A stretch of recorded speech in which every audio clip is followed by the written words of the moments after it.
Hey there, Hour of History podcast listeners. This week, doing something a little different. I'm in San Juan, Puerto Rico for the World History Association Conference, and I figured rather than do another interview, I was just going to record myself during the paper presentation. I gave a paper 15 minutes long entitled Utopian Farm at the Edge of the World. It's about Jewish refugees from Europe fleeing the Nazi regime with the help of the American Friends Service Committee landing in Havana, Cuba, where the AFSC, the American Friends Service Committee, had established a farm for the refugees in order to get them to the United States and away from the troubles of Europe. So hopefully you find that interesting. I'd love to hear from you. As always, you can leave comments or email us. There's a contact form at hourofhistory.com.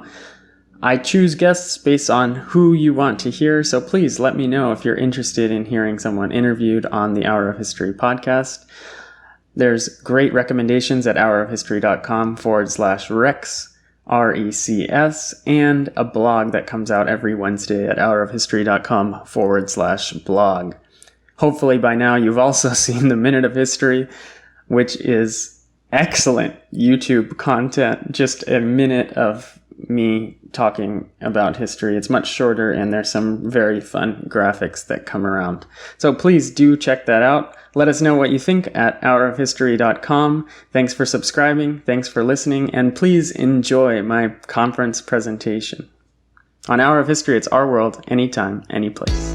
You're listening to the Hour of History podcast, Our World. Anytime, anyplace. For show notes, links, and more, be sure to visit our website at www.hourofhistory.com. And for all the book recommendations made during the podcast, head over to hourofhistory.com/recs. That's hourofhistory.com/RECS. Without further delay, your Hour of History starts right now. Lectures present in order of how they are in the program, and then we will have time after the three presentations for Q&A. So please, let's welcome our first presenter, Stephen Patrick Bauman from Temple University, and his topic, Utopian Farm at the Edge of the World, American Humanitarians, Jewish Refugees, and Cubans, 1937 to 1941. Thank you, Stephen. All right, thank you very much. Thank you. Thank you for your presence here in this panel. It's much appreciated, despite the temptations that lie on the other side of the glass. What better opportunity to learn, which is why we came here in the first place, right? And to network and other great things. My title sort of talks about American humanitarians, Jewish refugees, and Cubans. And one of the things that we kind of mentioned in the keynote was that there are these groups that are kind of silenced and don't have archives and so on. So you'll notice there's not a whole lot of the Cubans in this. I'm happy to talk about Cubans more at length and why they're not sort of mentioned in this little talk I've prepared, but feel free to ask about that. So I'll talk a little bit. I'll give you a case study and then speak freely for about 4 or 5 minutes there at the end. So first thing, one thing I wanted to mention about the humanitarians is up until this point, a lot of historians have kind of looked at humanitarian organizations at an organizational basis. So you see books about the Red Cross, you see books about Save the Children, so on and so forth. My project started as a project about the American Friends Service Committee, so the Quakers in Philadelphia. And what I found is that the organization is really just networks. And I think we need to start approaching humanitarian organizations from a network basis and tracing the connections rather than actually saying, okay, this is a story about the American Friends Service Committee. So 80 years ago this May, Heinz Glade, an 18-year-old German boy, went out to Havana harbor to greet his father. Heinz Glade had fled to Havana months earlier when his mother and sister tried to escape the anti-Semitism in his birthplace of Königsberg, Germany. Yet his father and the 937 passengers on that ship, the MS St. Louis, were not allowed to disembark. And you may know this story. It was in the news a lot for its 80th anniversary. It was rejected by Cuba, the United States, and Canada. So Heinz Glade's father was very lucky because he was one of the St. Louis passengers who wasn't sent back to continental Europe, and instead he was sent back to England. So he survived. Most of the people on the St. Louis did not. Yet we have this boy, 18 years old, Heinz, in Cuba without a job because he was on a temporary tourist visa, which is how Jewish refugees made it to Cuba. There was a deal where you pay a $500 bond, they called it, but the refugees didn't see it back, and they were able to stay in Cuba for 1 year. But they weren't able to work, and it became difficult when you had to give away your possessions and money as you left Nazi Germany. How are you going to support yourself?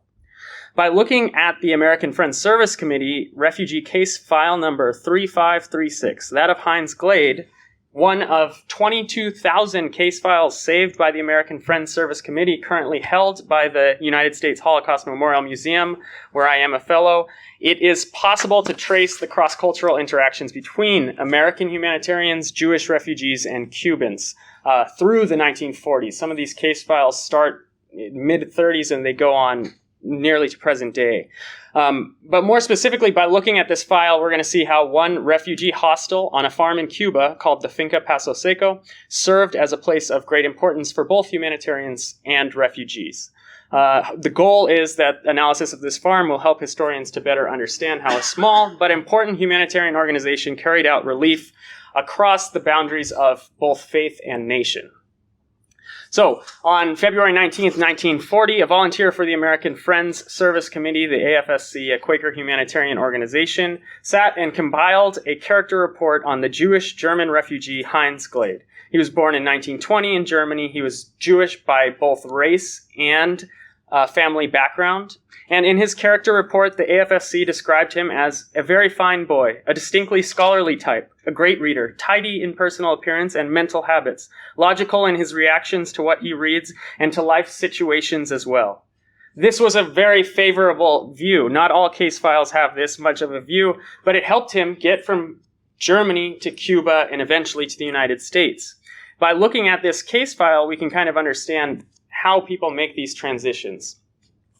This meant that the AFSC, this Quaker organization, it was run by volunteers of multiple faiths, was going to take this boy Heinz and help get him to the United States from Cuba. Like I mentioned before, his sister and his mother lived in Havana as well. But they are not helped by the AFSC because they weren't this sort of ideal candidate who the AFSC thought they could get to the United States. So the mother and sister, there's not much in the case file about what they do. Heinz, on the other hand, he's invited to this temporary refugee hostel, as it's called, a farm that's outside of Havana, funded by the Jewish humanitarian organization, the Jewish Distribution Committee, JDC, and operated by the American Friends Service Committee. And the goal is take this boy out of Havana, where he's not going to have a job or anything, and teach him skills that make him an attractive candidate to the United States Department of State, who's ultimately in charge of deciding who gets in under this quota system. So there at the farm, he's taught American history, English, farming, and woodworking, among other skills that you might expect Quakers would be good at. But most importantly, it serves as a connection for the rest of his life. So this farm is just one moment in time, but as we trace refugee migration stories, you can see that the story both connects back to the place where they came from, and to the future where they're going. So these in-between refugee spaces sort of become the center of these connections. One of the volunteers for the AFSC was named Lowell Wright. He was a pacifist who wanted to help people at the outbreak of World War II. He was also a member of the Church of the Brethren, who are one of the peace churches that work with the AFSC. So he volunteered. There's no humanitarian organization for the Brethren, so he volunteered for this Friends Service Committee, and Lowell Wright went to Cuba to work on the farm to help the Jewish refugees. There, Wright took an interest in Heinz Glade, and he said, well, I can help this person. Like I mentioned before, compiling the case file, he was tidy in appearance and good at languages, so on and so forth. So Wright and Glade form a connection on this farm, And it's an important one because it ends up getting Glade through the rest of his life, really.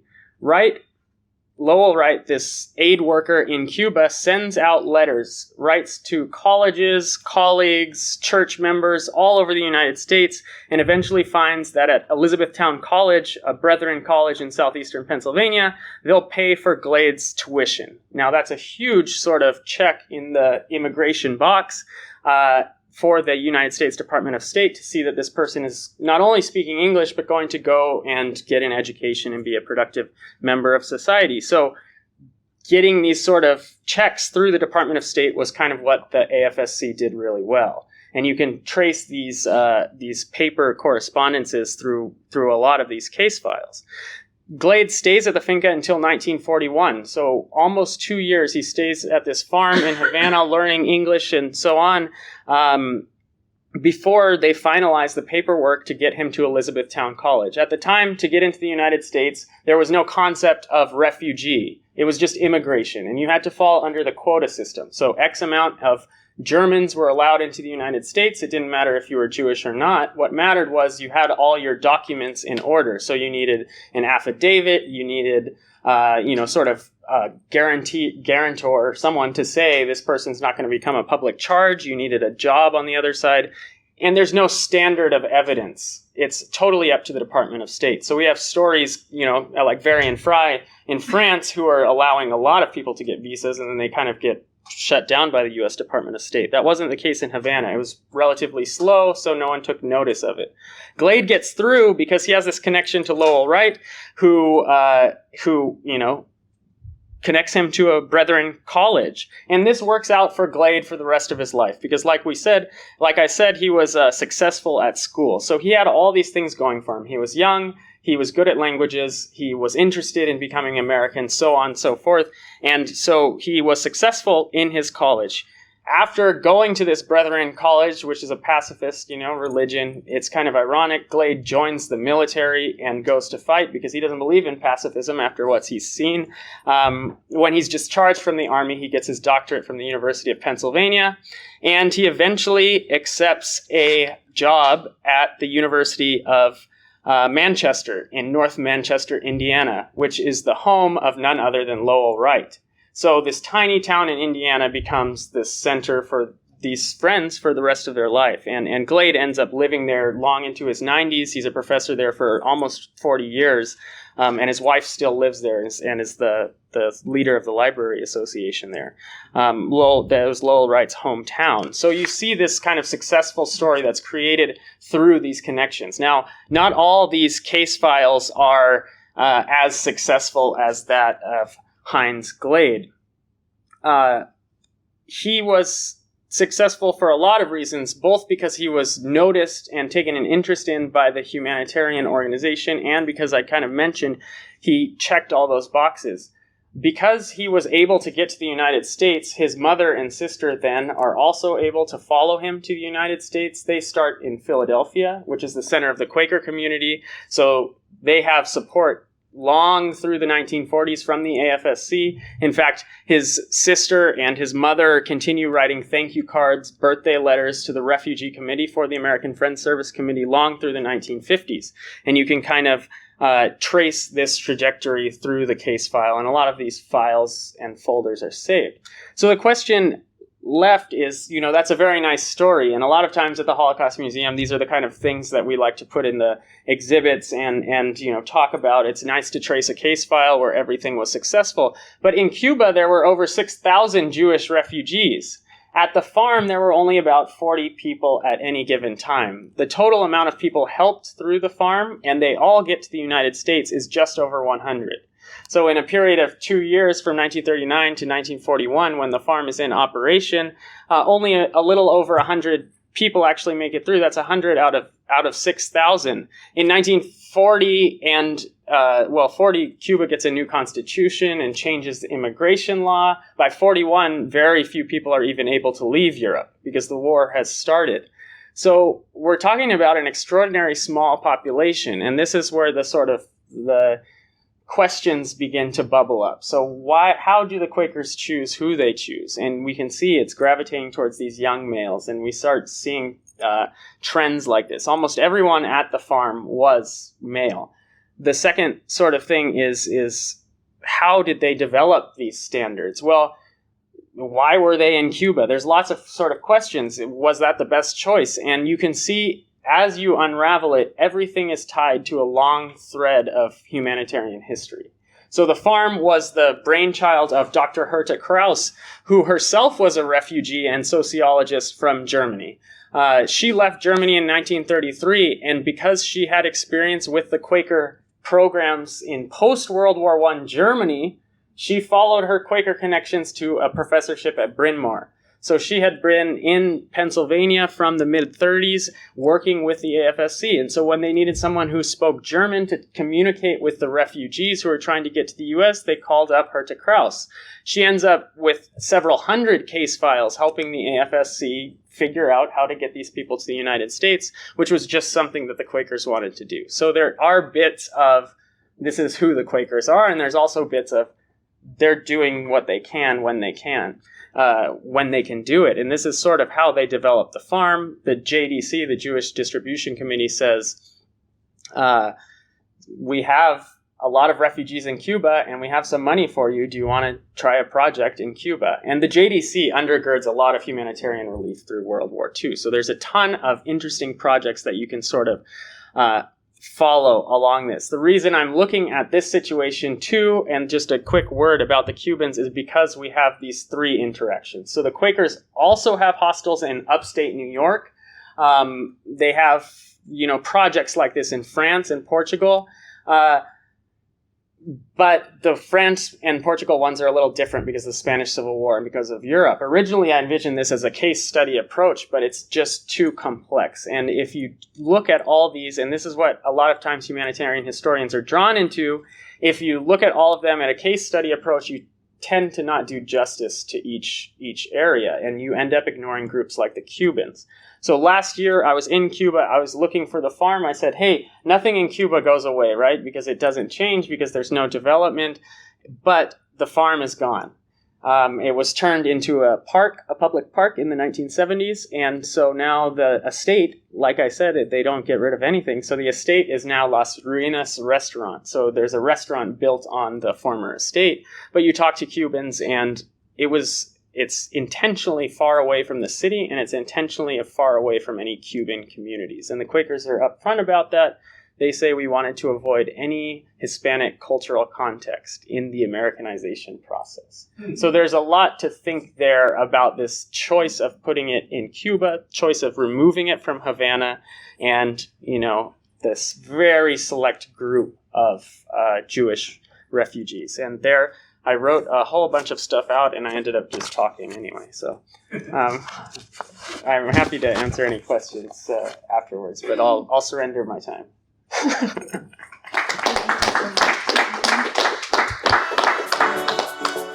Thanks again for listening. Don't forget to check out our recommendations page at hourofhistory.com/recs. That's hourofhistory.com/RECS. There you'll find links to the books mentioned during the podcast, and if you choose to purchase one, you'll be supporting the podcast in the process.